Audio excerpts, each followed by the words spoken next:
first thing we'll touch on is how to calculate the basically the funnels using sequential segments in Google Analytics, as opposed to the Adobe Analytics, which is called the path analysis.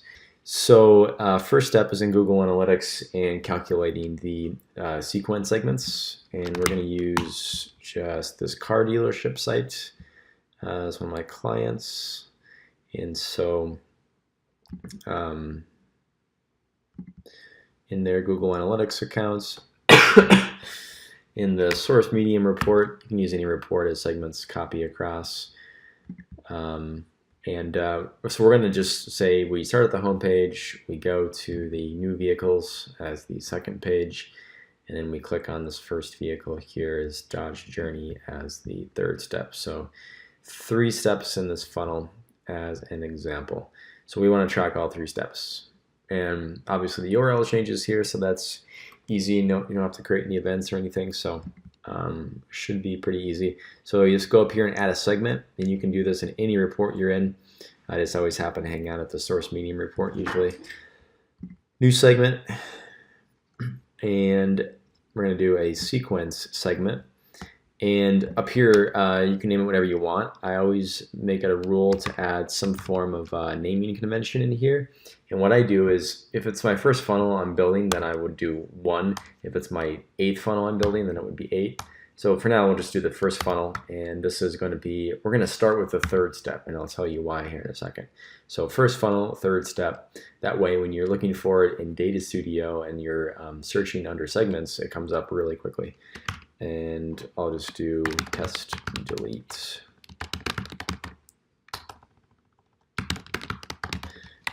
Let's copy that so we'll have it. So that's the naming convention. And what we want to do is look at page for the dimension, which is the URI after the host name. So in this case, it's just the /, which is what we want for the home page.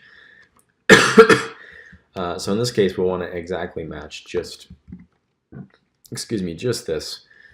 And I love in segments too, it just shows you on the right-hand side, so you know you're on the right track.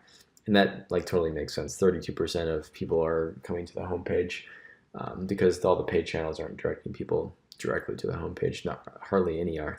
And you can add or and statements, so you could say and also they need to be on a mobile phone. Whatever you want to do. But you can layer these on.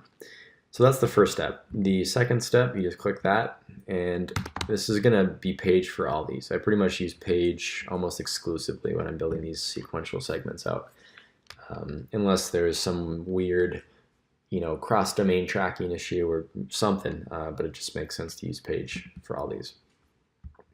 Second page is going to be new. So it looks like that's pretty simple. And we just need the URIs here, so that's going to be what we need. And then now we can see this shrinking down, obviously, because they have to go to the first step first, followed by the second step. So naturally, it's always going to be less than the previous one. Also note too, you can change this from sessions to users. So if you want to track, sessions versus or users versus just the session, you can change that as well too. And you could say any interaction, first interaction. I usually just leave it at session based in any interaction, but obviously it just depends on your funnel and what you care about. Last step is the page, and then we're going to click on this first vehicle. And then we're going to grab all this, put it here. Looks like we do have a couple of people. That was probably me doing this exact step in the last week. And we're all set. So we have it all set up and we named it. So now we're going to copy this just to make sure I didn't. We're going to save it. And we started with the full funnel because we can simply copy over the segment and just delete the last step. So our new name is 1.2 because it's the second step, and we just delete that, and now we're good to go. All we have to do is just save, and that's the second step of the funnel. And then one more. always why you start with the full funnel first. And I didn't realize you could even copy these over, and I built out the like step 1, step 2, step 3s. Normally you would, but if you don't know, you could copy them over. Totally makes sense to work backwards. And then this is the first step. And I'm gonna save. And so you can see them here. I'm actually just gonna rearrange them quickly. I like to look at the funnel from top to bottom, as that's probably how I built it out in Data Studio as well. So we had, so this is the biggest thing I think a lot of people don't do, is they don't track conversion rates at every step. So what was our conversion rate at the first step? Obviously our overall conversion rate's terrible, 2 out of 1,000 people, so next to nothing below 1%. But just on the second step, what was our conversion rate? It's 34%. So you can kind of quickly figure out your individual conversion rate steps to figure out what step you need to improve upon. So I call your overall conversion rate your core conversion rate, and you can increase that one the most. So I'm sure this will help you a lot, Mike, with your CRO stuff.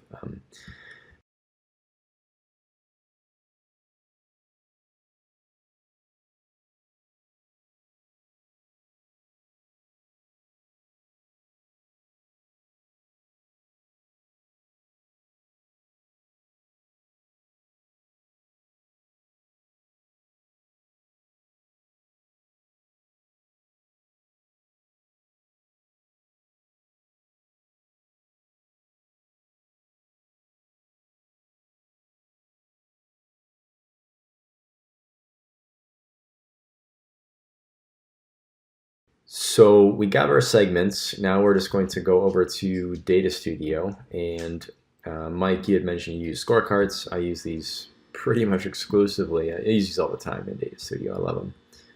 So now we want to, I'm actually going to refresh because I know the segments aren't going to be active yet.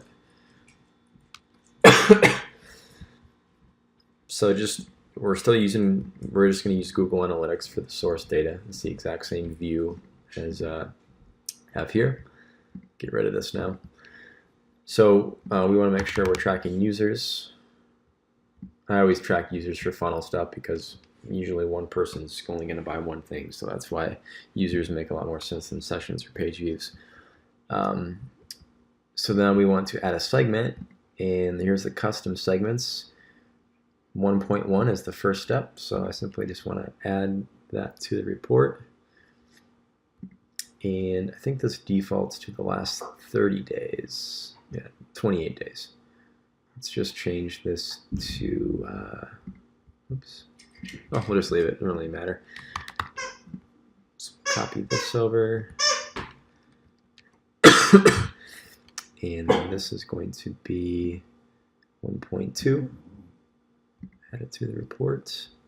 I'll just do all 3 for the sake of this. And then 1.1, excuse me, 1.3 is the last step. So that's the funnel you're looking at. So if you want to calculate a conversion rate between the first and the second step, you're going to highlight both. You're going to right click and blend data. And this is going to give you a new field here. It's thinking, and pretty much puts it right in the middle. And actually, I did that wrong. We need to name these so we know. So let's say homepage 1.1. Let's call this one the SRP page, search result page, and car terminology 1.2, and vehicle display page 1.3. I still use the same funnel kind of naming conventions. And so now you'll see why we needed to name those. Now we can blend the data.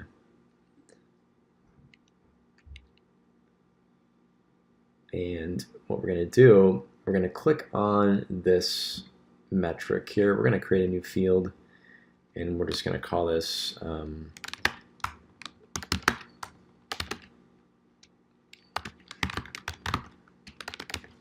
step 1 conversion rate. So we're going to say the SRP divided by home page. And we want this to be a %. And we're going to apply. And there it was, 34%. That's what we did in the calculation. And just do the same thing here. I'm just going to copy this over. And this is going to be another new field, step 2. And then this is VDP. Oh.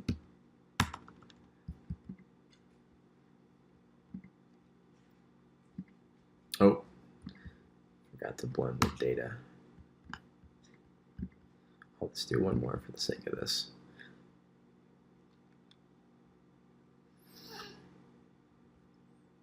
Now we can, so you have to blend data every time.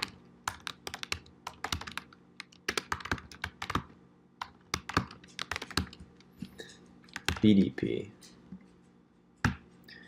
and SRP. Percents apply. Obviously, very small here. And there's your funnel.